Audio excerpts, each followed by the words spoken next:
วันนี้คลิปนี้ตุบังสิมาแนะนำวิธีการอัปโหลดกล่องลาวซัดผู้ใดที่ว่าบ่มีอันคอมพิวเตอร์เนาะตุบังสิแนะนำวิธีการนำใส่โทรศัพท์จะเป็นรุ่นใดก็ได้คือกันเนาะเพราะว่าอยู่บนนี้มันจะมีพอร์ต USB ตัวนี้แล้วก็อยู่ในนี้จะใส่เฉพาะอันผู้ใดที่ว่ามี2แบบนี้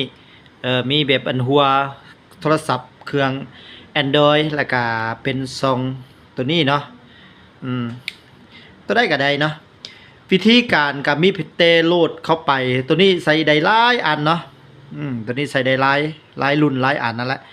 แล้วก็ตัวนี้จะเป็นผู้ใดที่ว่ามีแมมใส่แมมโมรี่การ์ดแบบนี้แล้วก็สามารถเสียบเข้าไปได้ตัวนี้ก็ได้คือกันเนาะแต่ว่าตุบังมาแนะนำให้มันตัวนี้ตุบังก็ขายนะ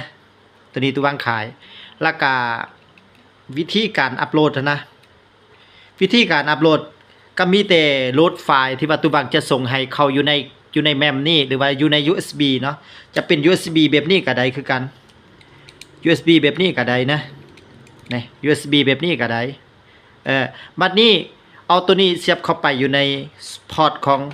กล่องรับสัญญาณลาวซัดและการตัวนี้เชื่อมเข้ากับโทรศัพท์คอมพิวเตอร์